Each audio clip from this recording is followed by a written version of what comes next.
Assalamualaikum warahmatullahi wabarakatuh. Hai teman-teman. Sebelumnya saya mengucapkan terima kasih kepada Bapak Ismet Firdaus MSI selaku dosen pengampu mata kuliah penanganan nafza. Kami mahasiswa jurusan Kesejahteraan Sosial UIN Jakarta yang beranggotakan Anissa Putri, Rimadina Melianingsih, Nur Hikmatus Sya'diyah, Syahin Raihani, dan Nur Fiki akan menjelaskan kepada kalian mengenai program dan materi pencegahan primer penyalahgunaan nafza. Nama program yang kami buat adalah Membentuk Generasi Muda Bebas dari Nafza untuk Indonesia Maju. Adapun tujuan dari program tersebut, yang pertama, memberikan pemahaman kepada seluruh lapisan masyarakat, terutama remaja dan kelompok risiko tinggi terkait dengan nafza. Tujuan yang kedua, mendorong terjadinya perubahan karakter serta perilaku anti penyalahgunaan dan peredaran gelap narkoba. Tujuan yang ketiga, memberikan support dan juga memotivasi agar tidak terlibat dalam penyalahgunaan nafza. Sasaran dari program ini adalah seluruh lapisan masyarakat, yaitu individu, seperti anak, remaja, dewasa, orang tua, lalu keluarga, sekolah, dan kelompok masyarakat. Adapun sasaran prioritas kami adalah remaja dan kelompok risiko tinggi atau high risk group yang belum pernah menggunakan dan terlibat dalam penyalahgunaan nafza, sekaligus untuk mengurangi dan mencegah timbulnya pengguna baru. Adapun manfaat yang diberikan oleh program ini adalah yang pertama, dapat meningkatkan pengetahuan atau knowledge mengenai nafza. Manfaat kedua, dapat merubah sikap atau attitude menjadi lebih baik lagi agar terhindar dari penyalahgunaan nafza. Selanjutnya, waktu dan tempat pelaksanaan program.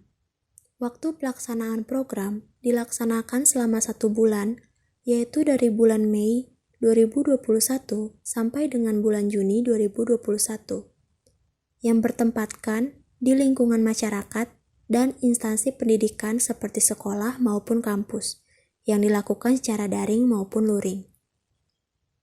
Pelaksana dari kegiatan program ini adalah Nur Fiki, Anissa Putri, Nur Hikmatus Sya'diyah, Syahin Raihani, dan Rimadina Melianingsih. Bentuk kegiatan program ini mencakup 3 aspek, yaitu komunikasi, informasi, dan edukasi. Bentuk kegiatan pertama adalah penyuluhan dan pendidikan tentang pengetahuan nafza dan bahayanya. Kegiatan tersebut seperti ceramah, diskusi tanya-jawab, kuis, lalu pemberian tugas dan peran termasuk peragaan dan simulasi, dan pembinaan kepribadian. Bentuk kegiatan yang kedua adalah penerangan melalui berbagai media tentang nafza dan bahayanya. Kegiatannya seperti menyebarluaskan informasi mengenai nafza dalam bentuk poster, leaflet, brosur, buku pedoman, dan pemutaran video mengenai bahaya nafza. Hal tersebut bisa dilakukan melalui media cetak maupun media sosial. Bentuk kegiatan yang ketiga, membentuk relawan anti narkoba. Kegiatannya seperti melakukan dan menjalankan kegiatan tersebut di atas, dan melakukan kampanye anti narkoba. Apa itu nafza? Pengertian nafza menurut Undang-Undang Republik Indonesia Nomor 22 Tahun 1997 dan diperbarui dalam Undang-Undang Republik Indonesia Nomor 35 Tahun 2009 tentang narkotika dan Nomor 5 Tahun 1997 tentang psikotropika, merupakan singkatan dari narkotika, psikotropika, dan zat adiktif lainnya, adalah bahan atau zat yang dapat mempengaruhi kondisi kejiwaan atau psikologi seseorang, atau pikiran, perasaan, dan perilaku, serta dapat menimbulkan ketergantungan fisik dan psikologis. Sedangkan menurut WHO, nafza adalah semua zat kecuali makanan, air, atau oksigen yang jika dimasukkan ke dalam tubuh dapat mengubah fungsi tubuh secara fisik dan atau psikologis.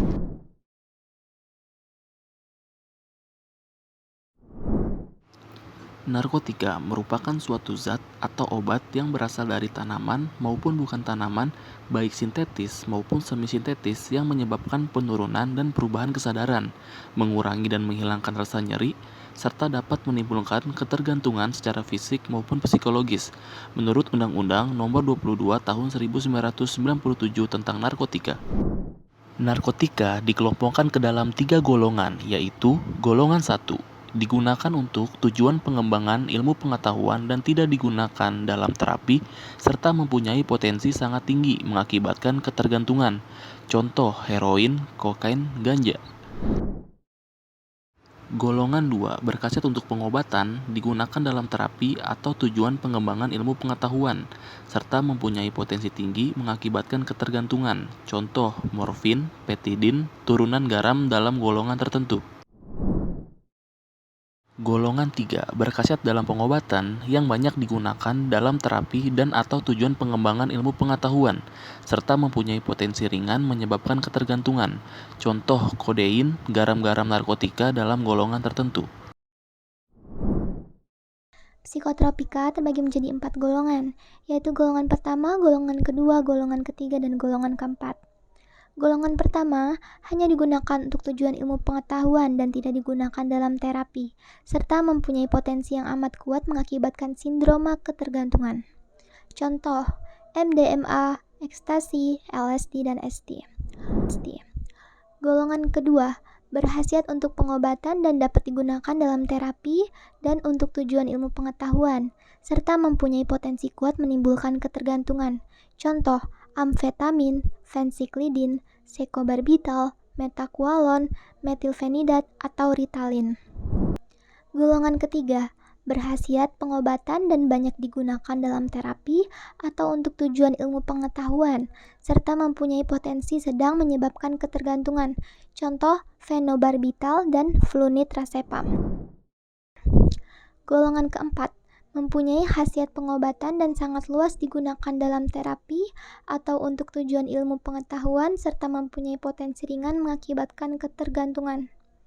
Contoh, diazepam, clobazam, bromazepam, clonazepam, clodiazepam, dan nitrazepam. Kemudian, pembahasan tentang zat adiktif lain, yaitu bahan atau zat yang berpengaruh psikoaktif, selain yang disebut narkotika dan psikotropika. Kepres nomor 3 tahun 1997 tentang pengawasan dan pengendalian minuman beralkohol, alkohol mengandung etanol atau etil alkohol dan menekan susunan syaraf pusat. Narkotika dikelompokkan ke dalam 3 golongan, yaitu golongan A, golongan B, dan golongan C. Golongan A mempunyai kadar etanol 1-5%, contohnya bir dan ginseng. Golongan B mempunyai kadar etanol 5-20%, contohnya anggur kolesom.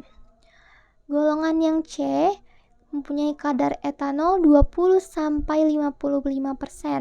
contoh arak, vodka, dan whisky. Selanjutnya pembahasan mengenai faktor penyebab penyalahgunaan nafza yang terdiri dari faktor internal dan faktor eksternal. Adapun faktor internal antara lain sebagai berikut. Pertama, faktor keluarga yang disebabkan ketidakutuhan keluarga, orang tua terlalu sibuk di luar rumah, serta hubungan tidak harmonis antara anak dengan keluarga dan orang tua. Kedua, faktor ekonomi. Seorang remaja yang secara cukup ekonominya, tetapi kurang memperoleh perhatian yang cukup dari keluarga atau masuk ke dalam lingkungan pergaulan yang salah, maka akan lebih mudah terjerumus menjadi pengguna nafza. Yang ketiga, faktor kepribadian.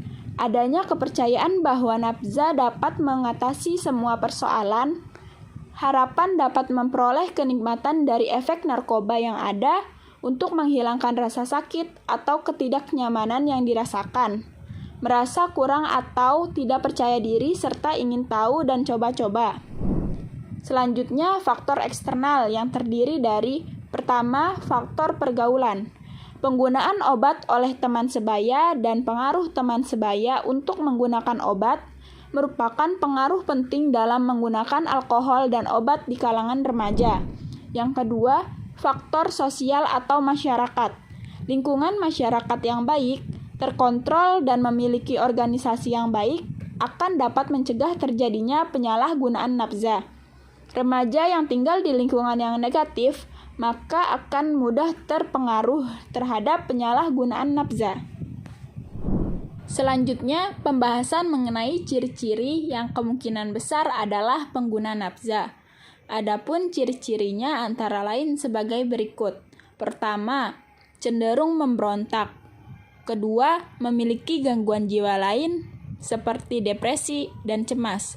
Ketiga, perilakunya sering menyimpang dari norma yang ada. Keempat, merasa kurang percaya diri. Kelima, mudah kecewa, agresif, dan destruktif. Keenam, murung, pemalu, dan pendiam. Ketujuh, mudah merasa bosan dan jenuh. Kedelapan, keinginan untuk bersenang-senang terlalu berlebihan. Kesembilan, putus sekolah.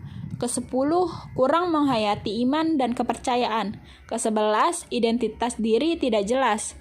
Ke-12, kemampuan berkomunikasi rendah. Gejala klinis pada pengguna nafza. Pertama, perubahan fisik, yaitu jalan sempoyongan, cadel, apatis, mudah mengantuk, agresif, dan sensitif. Apabila pemakaian nafza sudah berlebihan, maka gejala yang akan ditimbulkan adalah nafas sesak, denyut jantung berlebihan, sering menguap, nadi lambat, diare, malas mandi, kejang, serta kesadaran menurun. 2. Perubahan sikap dan perilaku, yaitu prestasi di sekolah menurun, sering membolos, pemalas, kurang bertanggung jawab, sering begadang, susah bangun pada pagi hari, sering pulang malam tanpa izin, kerap mengurung diri, menghindari anggota keluarga yang lain, mempunyai kebiasaan berbohong, sering mencuri dan terlibat kekerasan sehingga berurusan dengan polisi, pemarah, kasar, emosional, tertutup, serta penuh rahasia. Selanjutnya, dampak penyalahgunaan nafza. Pertama, dampak fisik, yaitu 1. Gangguan pada sistem saraf seperti kejang-kejang, halusinasi, gangguan kesadaran, dan kerusakan saraf tepi. Kedua, gangguan pada jantung dan pembuluh darah atau kardiovaskuler seperti infeksi akut otot jantung dan gangguan peredaran darah. Yang ketiga, gangguan pada kulit atau dermatologis seperti penanahan, alergi, dan eksim. Keempat, gangguan pada paru-paru atau pulmoner seperti penekanan fungsi pernafasan, kesukaran bernafas, dan pengerasan jaringan paru-paru. Yang kelima, sering sakit kepala, mual-mual, dan muntah, suhu tubuh meningkat, dan pengecilan hati serta sulit tidur.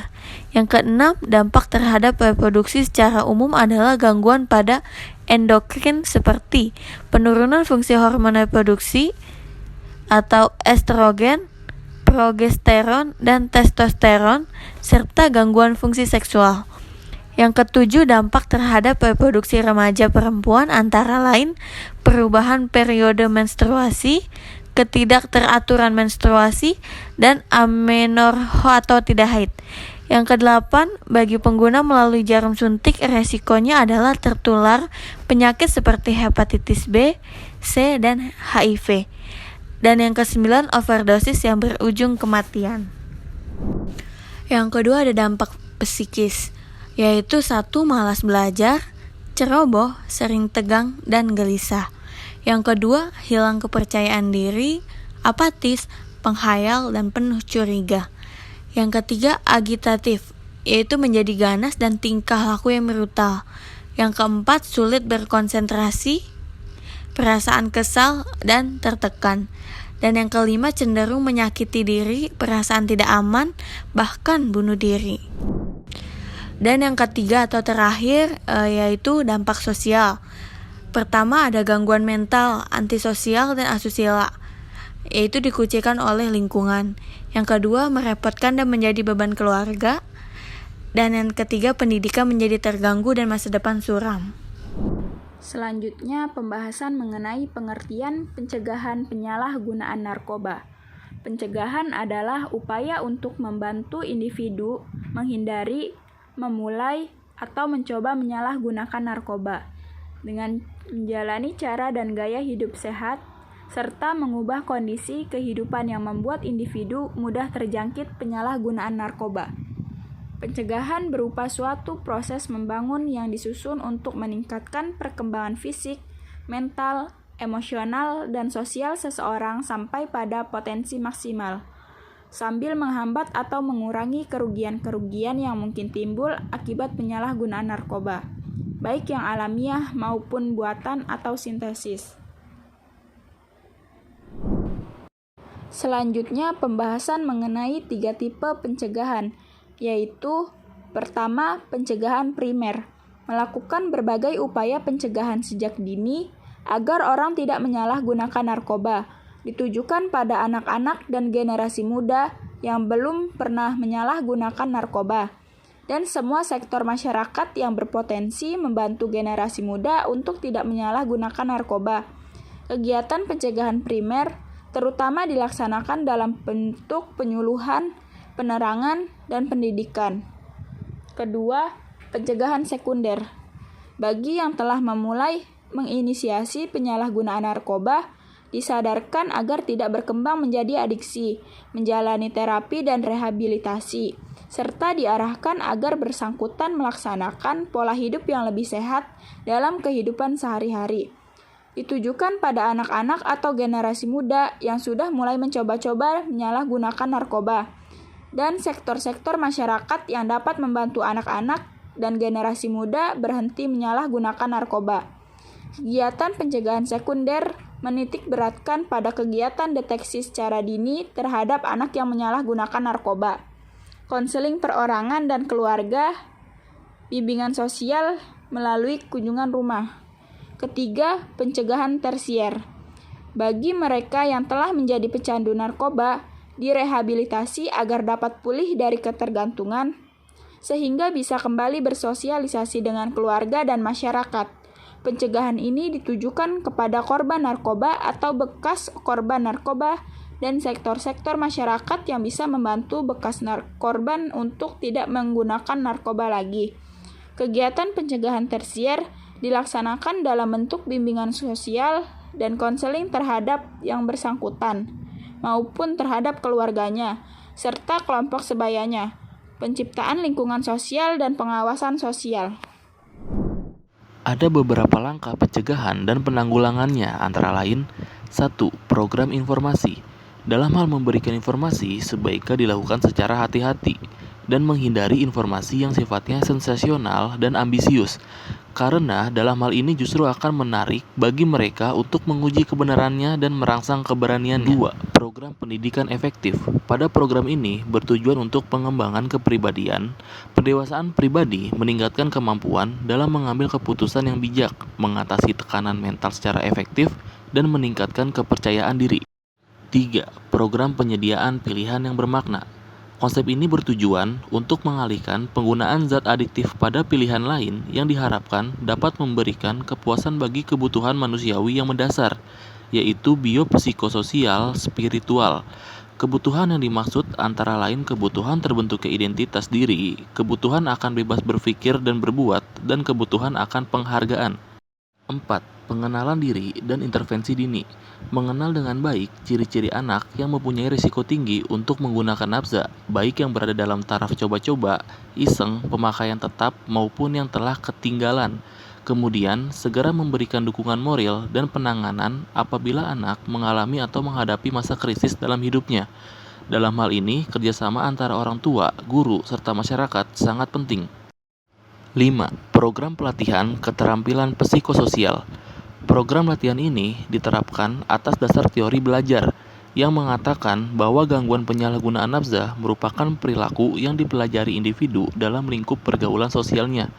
Perilaku ini mempunyai maksud dan arti tertentu bagi yang bersangkutan. Selanjutnya, pembahasan tentang teknik-teknik upaya pencegahan penyalahgunaan narkoba meliputi gerakan pemberdayaan keluarga dan masyarakat, bina suasana, advokasi, kemitraan, supply reduction, pengurangan permintaan atau demand reduction, pengurangan dampak buruk atau harm reduction, tindakan penguatan kepribadian individu, prevensi, dan program pendidikan agama yang efektif. Pergi berlayar ke Selat Malaka. Syarat muatan ikan tetuka. Sekali Anda mencoba narkoba, seumur hidup badan merana. Jalan-jalan ke Australia, jangan lupa mengajak teman. Hindarilah diri dari narkoba sebelum diri kita ketagihan. Sekian dari kelompok kami, kurang lebihnya mohon maaf. Wassalamualaikum warahmatullahi wabarakatuh.